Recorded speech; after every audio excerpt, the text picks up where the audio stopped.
ஒரு தமிழ் மூவி வாழை படம் பார்க்க தான் வந்திருக்கோம். பார்த்ததுக்கப்புறம் அப்படியே அழுதுட்டேன் மக்களே. அழாதவங்க யாருமே கிடையாது அந்த தேட்டரில். அந்த அளவுக்கு யதார்த்தமாக எடுத்திருக்காங்க ஒவ்வொரு சீனுமே.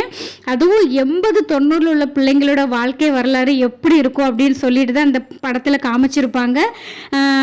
நான் வந்துட்டு என்னோட எக்ஸ்பீரியன்ஸ் சொல்கிறேன் மக்களே. நானுமே வந்துட்டு 90 கிட்டு தான்.